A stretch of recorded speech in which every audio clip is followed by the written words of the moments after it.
ధ్యానమనేది మనసు చేసే ఒక సాహస యాత్ర లాంటిది. అవును. ఈరోజు మనమా యాత్రలో ఎదురయ్యే వింతైన అద్భుతమైన ప్రదేశాల గురించి, అక్కడ దారి మళ్లించే మాయల గురించి మాట్లాడుకుందాం. మంచి పోలిక. మన దగ్గరున్న మ్యాప్, ఒక అనుభవజ్ఞుడైన భిక్షువు సాధకులతో పంచుకున్న జ్ఞానం, కొత్తగా ఈ ప్రయాణం మొదలుపెట్టినవారు, అలాగే చాలా దూరం ప్రయాణించినవారు అడిగిన ప్రశ్నలు, వాళ్ల అనుభవాలు మన ముందున్నాయి. ఆ యాత్రలో ఎదురయ్యే అనుభవాలు కొన్నిసార్లు ఉత్సాహాన్నిస్తాయి, కొన్నిసార్లు భయపెడతాయి. నిజమే. అయితే అవన్నీ కేవలం దారిలో కనిపించే దృశ్యాలు మాత్రమే. వాటిని చూసి ఆగిపోకూడదు, వాటిలో ఇరుక్కుపోకూడదు. సరిగ్గా. ఈరోజు మనం చర్చించేది కూడా అదే. ఆ అనుభవాల వెనుక ఉన్న వాస్తవాన్ని ఎలా అర్థం చేసుకోవాలి, వాటిని దాటుకుని ముందుకెలా వెళ్ళాలి అనేది బుద్ధుని బోధనల వెలుగులో చూద్దాం. సరే, అయితే ఆ ప్రయాణంలో మొదటి మజిలీ దగ్గర మొదలుపెడదాం. అదే మన శరీరం. ఓకే. చాలామంది కొత్తగా ధ్యానం చేసేవాళ్లు చెప్పేదేంటంటే, వాళ్ల శరీరంలో వింత వింత అనుభూతులు కలుగుతున్నాయని. ఉదాహరణకు, ఒకరు ఆనాపానసతి చేస్తున్నప్పుడు ఉన్నట్టుండి దవడ బిగుసుకుపోయిందట. ఓ. కాని ఆ నొప్పిని నొప్పిలా కాకుండా శరీరంలో జరుగుతున్న ఒక మార్పుగా గమనించడం మొదలుపెట్టగానే అది మాయమైపోయిందట. ఇది ఎలా సాధ్యం? ఎందుకంటే మనసు నిశ్చలమైనప్పుడు మన స్పృహ చాలా సున్నితంగా పదునుగా మారుతుంది. అంటే మన సెన్సిటివిటీ పెరుగుతుందన్నమాట. అవును. సాధారణంగా మన మెదడు పట్టించుకొని ఎన్నో చిన్న చిన్న శారీరక ప్రక్రియలు అప్పుడు స్పష్టంగా అనుభవంలోకి వస్తాయి. ఆ దవడ బిగుసుకుపోవడమనేది బహుశా ఎప్పట్నుంచో జరుగుతున్న ఒక సూక్ష్మమైన టెన్షన్ కావచ్చు. మనం గమనించనిది. ధ్యానంలో మనసు ప్రశాంతంగా ఉన్నప్పుడు ఆ టెన్షన్ మొదటిసారిగా అతని దృష్టికొచ్చింది. దాన్నతను వ్యతిరేకించకుండా కేవలం గమనించడం వల్ల మనసు దాని కట్టేసిన నొప్పి అనే లేబుల్ తీసేసింది. అంటే దాన్ని జడ్జ్ చేయలేదన్నమాట. జడ్జ్ చెయ్యలేదు. దాంతో ఆ అనుభూతి దాని సహజస్థితికి వచ్చి నెమ్మదిగా కరిగిపోయింది. అద్భుతం. అంటే సాధారణంగా మన శరీరం నుండి వచ్చే 99% సిగ్నల్స్ని ఫిల్టర్ చేసేస్తాం. అవును. కాని ధ్యానంలో ఆ ఫిల్టర్ తీసేసినట్లుగా ప్రతి చిన్న శబ్దం, ప్రతి చిన్న కదలిక స్పష్టంగా తెలుస్తుందన్నమాట. మన శరీరం మీద మనం వాల్యూమ్ పెంచినట్లే కదా? సరిగ్గా అదే. వాల్యూమ్ పెంచినట్లే. అలాగే నడక ధ్యానంలో నేల గట్టిదనం, చల్లదనం చాలా స్పష్టంగా తెలియడం. అవును. కానీ అదే సమయంలో బ్యాలెన్స్ కోల్పోతున్నట్లు అనిపించడం. దీని సంగతేంటి? బ్యాలెన్స్ తప్పడం కూడా అదే సూత్రం మీద పనిచేస్తుంది. మనం మామూలుగా నడుస్తున్నప్పుడు మన శరీరం ఎన్నో చిన్న చిన్న సర్దుబాట్లు చేసుకుంటూ బ్యాలెన్స్ నిలబెట్టుకుంటుంది. మనకు ఆ విషయం తెలియదు. అది ఆటోమేటిక్గా జరిగిపోతుంది. ఇక్కడ ముఖ్యం శరీరం తిన్నగా ఉందా, వంకరగా ఉందా అని కాదు. ఓకే. లోపల కలుగుతున్న అనుభూతిని మనసు గమనిస్తోందా లేదా అన్నదే ముఖ్యం. మరికొందరికి చీమలు పాకినట్లు, తేలికపాటి కరెంట్ షాక్ కొట్టినట్లు, తల పైనుంచి నుదుటి వరకు ఏదో జారుతున్నట్లు అనిపించిందట. ఇవన్నీ కూడా మనస్సు యొక్క సూక్ష్మదృష్టి పెరగడం వల్లనేనా? అవును. దానికి తోడు ఇక్కడ మనం శరీరం యొక్క ప్రాథమిక స్వభావాన్ని అర్థం చేసుకోవాలి. మన శరీరం కేవలం 4 ప్రాథమిక ధాతువుల సమాహారమని బుద్ధుని బోధన. 4 ధాతువులా? అవును. పృథ్వీ అంటే గట్టిదనం లేదా మెత్తదనం, ఆప అంటే ద్రవత్వం, తేజ అంటే వేడి లేదా చల్లదనం, మరియు వాయు అంటే చలనం. ఓకే, అర్థమైంది. ధ్యానంలో ఈ లక్షణాలను మనం నేరుగా అనుభూతి చెందుతాం.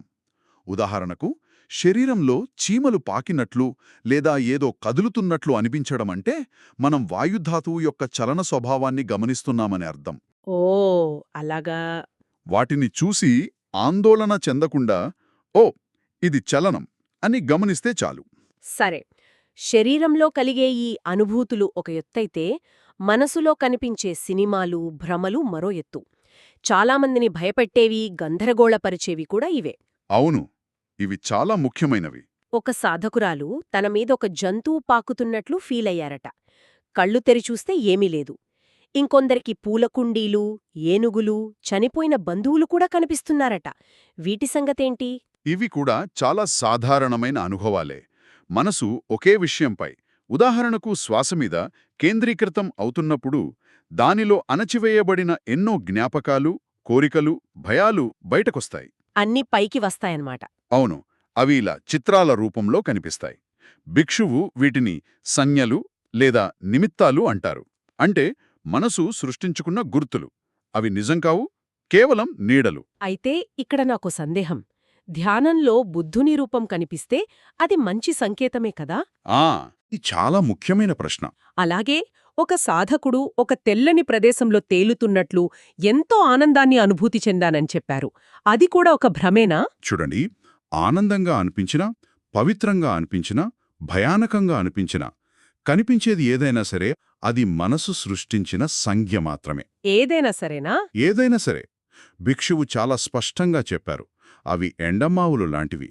వాటి వెంటపడితే మనమసలు దారి తప్పిపోతాం. అంటే ఒక రకంగా మనస్సు మన ఏకాగ్రతను పరీక్షిస్తున్నట్లు అనమాట. చూడు, నీకు ఎంత ఇష్టమైన దాన్ని చూపిస్తున్నాను, ఇప్పుడు కూడా శ్వాసం మీదే ఉంటావా అని సవాలు విసురుతున్నట్లుగా. సరిగ్గా. అదొక పరీక్ష లాంటిదే. ఆ కనిపించే దృశ్యంతో మనం మమేకమవ్వకూడదు. అంటే దాంతో ఎంగేజ్ అవ్వకూడదు. దాని పట్ల ఆసక్తి చూపినా, భయపడినా, విశ్లేషించడం మొదలుపెట్టినా మనం సాధన నుండి పక్కకు వెళ్ళిపోతాం. చెయ్యవలసిందొక్కటే, చూస్తున్నాను అని దాన్ని గుర్తించి మెల్లగా మనసును తిరిగి మన మూల కర్మస్థానానికి, అంటే శ్వాస మీదుకు తీసుకురావాలి. అంటే దాన్ని జస్ట్ నోట్ చేసి వదిలేయాలి. అంతే. ధ్యాన మార్గమంటే సంజ్ఞలను పట్టుకోవడం కాదు, వాటిని వదిలి ముందుకు సాగడం. స్పష్టంగా అర్థమైంది. కనిపించేది ఎంత గొప్పగా ఉన్నా అది గమ్యం కాదు, గమ్యానికి అడ్డంకి అయ్యే అవకాశం కూడా ఉంది. సరే, ఇప్పుడు మరింత లోతైన, కొంచెం తల తిరిగేలా చేసే అనుభవాల గురించి మాట్లాడదాం. తప్పకుండా. ఒక సాధకుడు తన మనసు బాగా ఏకాగ్రమైనప్పుడు తన శరీరం ముక్కలుగా, చిన్న చిన్న కణాలుగా విడిపోతున్నట్లనిపించిందని చెప్పారు. ఇప్పుడు మనం ధ్యాన ప్రయాణంలో ఒక కీలకమైన మలుపు దగ్గరికొచ్చాం. సాధారణంగా మనందరికీ మన శరీరమంటే ఒకే గట్టి, ఘనమైన వస్తువు అనే భావన ఉంటుంది. అవును. దీన్నే భిక్షువు ఘనసంజ్ఞ అని పిలిచారు. అంటే ఒకే ముద్ద అనే భావన. ధ్యానంలో ప్రజ్ఞ పెరిగే కొద్దీ ఈ భ్రమ పటాపంచలవుతుంది. ఒక్క నిమిషం. అంటే మనం నా శరీరమని ఫీలయ్యే ఈ మొత్తం నిర్మాణం నిజానికి ఒకే వస్తువు కాదన్నమాట. అదొక ఇల్యూజనా? ఇది నమ్మడానికి కొంచెం కష్టంగా ఉంది. ఖచ్చితంగా. అదొక భ్రమ మాత్రమే. ఆ అనుభవమే శరీరం కణాలుగా విడిపోతున్నట్లు అనిపించడం. అది శరీరం విడిపోవడం కాదు, ఘనసంఖ్య అనే భ్రమ విడిపోవడం. ఓ, ఓకే. అప్పుడు మనకర్థమవుతోంది, ఈ శరీరమనేది నిరంతరం పుడుతూ, గిడుతూ ఉండే అసంఖ్యాకమైన చిన్న చిన్న ప్రక్రియల ప్రవాహం మాత్రమే అని. ఇది చాలా ఆసక్తికరంగా ఉంది. అంటే మనం ఒక నదిని చూసినప్పుడు నది అనేది ఒక వస్తువు కాదు, అది నిరంతరం ప్రవహించే ప్రక్రియ. అలాగే మన శరీరం కూడా ఒక వస్తువు కాదు. సరిగ్గా. గట్టిపడటం, చలించడం, వేడెక్కడం లాంటి ప్రక్రియల సమాహారమంటారా? సరిగ్గా అదే. మీరసలు విషయాన్ని పట్టుకున్నారు. శరీరం ఒక నౌన్ కాదు, అదొక వర్బ్. వావ్. అలాగే ఇంకొక సాధకుడు శ్వాస కూడా ఒకే ప్రవాహంలా కాకుండా చిన్న చిన్న క్షణాల సమూహంగా అనుభవంలోకొచ్చిందని చెప్పారు. ఇది కూడా అదే సూత్రం. ఒక శ్వాస అనేది కూడా ఒక ఘన సంజ్ఞ. అది కూడానా? అవును. దాన్ని కూడా ప్రజ్ఞతో చూసినప్పుడు అది అనేక చిన్న చిన్న క్షణాల ప్రవాహమని తెలుస్తుంది. ఈ అనుభవాలన్నీ అనిత్య, అంటే శాశ్వతం కానిది, అనాత్మ, అంటే నేను అనే స్థిరమైన ఆత్మ లేనిది అనే తత్వాలను పుస్తకాల్లో చదవడం కాదు, స్వయంగా అనుభూతి చెందటం. ఇక్కడే అసలు విషయం అర్థమవుతోంది. ఇది సిద్ధాంతాన్ని అనుభవంగా మార్చే ప్రక్రియ. సరే, ఇంత లోతైన అనుభవాలు పొందుతున్నప్పుడు ఒక సాధకుడు తను సరైన మార్గంలోనే ఉన్నాడా లేదా అని ఎలా నిర్ధారించుకోవాలి? మంచి ప్రశ్న. ఈ క్రమంలో చిత్తవిశుద్ధి, ధిట్టివిశుద్ధి అనే పదాలు వింటుంటాం. వినడానికే చాలా బరువుగా ఉన్నాయి. అసలివేమిటి? ఈ పదాలు కొంచెం సాంకేతికంగా అనిపించినా వాటి అర్థం చాలా సరళమైనది.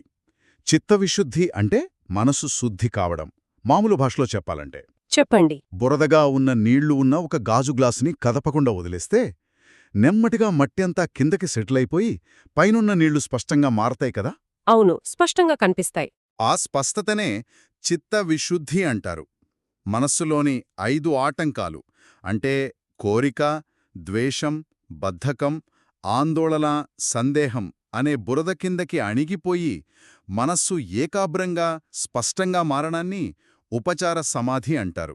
ఓకే, ఇది విపశ్యన అభ్యాసం చేయడానికి పునాది లాంటిది. అవును, పునాది. చిత్తవిశుద్ధి గురించి చెప్పారు, బాగుంది. కాని ఈ ధిట్టి విశుద్ధి అంటే ఏంటి? అంటే దృష్టిశుద్ధి అని అర్థమా? ఒక సాధకుడు నా మనసు శుద్ధి అయ్యింది, కాని నా దృష్టి ఇంకా శుద్ధి కాలేదు అని ఎలా తెలుసుకోగలడు? చాలా మంచి ప్రశ్న. మనస్సు స్పష్టంగా మారిన తర్వాత ఆ స్పష్టమైన మనస్సుతో వాస్తవాన్ని యథాతథంగా చూడటమే దిఠ్ఠి విశుద్ధి. యథాతథంగా అంటే? అంటే ఇందాక మనం మాట్లాడుకున్నట్లు ఈ శరీరం, మనస్సు, నేను, నాది అనే ఒక వ్యక్తి కాదు. ఇది కేవలం కారణ-కార్య సంబంధంతో నడుస్తున్న ప్రక్రియల ప్రవాహమని ప్రజ్ఞతో చూడగలగడం. ఘనసంఖ్య పగిలినప్పుడు? అవును, ఘనసంఖ్య పగిలినప్పుడు ఈ దృష్టిశుద్ధి మొదలవుతుంది. అప్పుడు వ్యక్తి అనే భావన పల్చబడి కేవలం ప్రక్రియలు మాత్రమే కనిపిస్తాయి. ఇక అత్యంత ముఖ్యమైన ప్రశ్న, ఒకరు మార్గఫలాలను అంటే సోతాపత్తి వంటి స్థితులను పొందారని ఎలా నిర్ధారించుకోవాలి? దీనికి ఇతరుల నుండి సర్టిఫికేట్ ఆశించలేం కదా? అస్సలు ఆశించకూడదు. ఇది ఎంతో సున్నితమైన విషయం. ఇది పూర్తిగా సాధకుడు తనను తాను దీర్ఘకాలం పాటు గమనించుకోవాల్సిన విషయం. దానికేమైనా గైడ్లైన్స్ ఉన్నాయా? ఉన్నాయి. దీనికోసం భిక్షువు కోసంబియా సుత్తా ఆధారంగా కొన్ని కొలమానాలను సూచించారు. వీటిని బట్టి ఒక అంచనాకు రావచ్చు. అవేమిటో వివరిస్తారా? తప్పకుండా. మొదటిది రాగ, ద్వేష, మోహాలు అపాయకరమైన స్థాయికి చేరకపోవడం.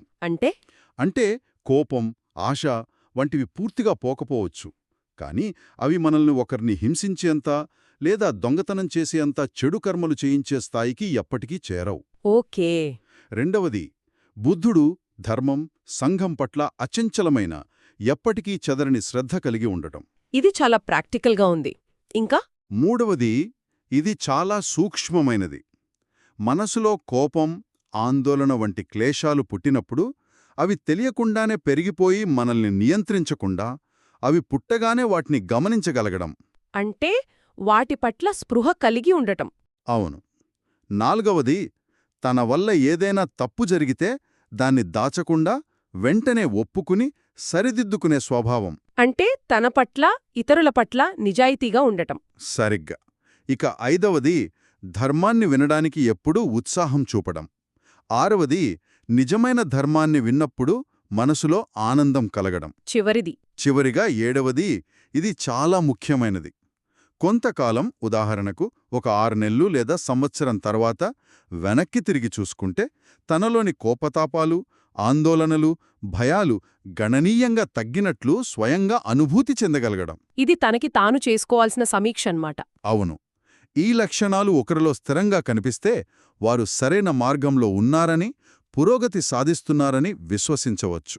ఇవి ఎంతో స్పష్టమైన, ఆచరణయోగ్యమైన కొలమానాలు. ఈరోజు చర్చను ముగింపుకు తీసుకొద్దాం. మనం తెలుసుకున్న దాని ప్రకారం ధ్యాన ప్రయాణంలో ఎదురయ్యే శారీరక, మానసిక అనుభవాలు చాలా సహజం. అవి మనసు శుద్ధి చెందుతున్న క్రమంలో వచ్చే మైలురాళ్ళు. వాటిని చూసి భయపడకూడదు, అలాగే వాటిలో చిక్కుకుపోయి అవే గమ్యం అని భ్రమపడకూడదు. అస్సలు పడకూడదు. అసలైన సాధన వాటిని కేవలం గమనిస్తూ తిరిగి మన మూల కర్మస్థానం వైపు మనసును మళ్లించడమే. సరిగ్గా చెప్పారు. చివరగా ఒక ఆలోచన రేకెత్తించే విషయంతో ముగిద్దాం. భిక్షువు ఒక చక్కటి ఉపమానం చెప్పారు. ఏమిటది? ఒక ఆవు పచ్చికబయల్లో గడ్డి మేస్తున్నప్పటికీ దాని దృష్టి ఎప్పుడూ తన దూడపైనే ఉంటుంది. అవును. అలాగే జ్ఞాని అయినవాడు లౌకిక పనులలో నిమగ్నమైనప్పటికీ తన మనసును, తన మానసిక స్థితులను గమనించడం ఎప్పుడూ మానడు. అంటే 2 పనులు ఒకేసారి జరుగుతాయి. అవును. మన దైనందిన జీవితంలో పనులను చేసుకుంటూనే మన అంతర్గత మానసిక స్థితిని ఏకకాలంలో గమనించే ఈ ద్వంద్వస్పృహను మనం ఎలా అభ్యాసం చేయగలం? ఇది మనం ఆలోచించాల్సిన విషయం.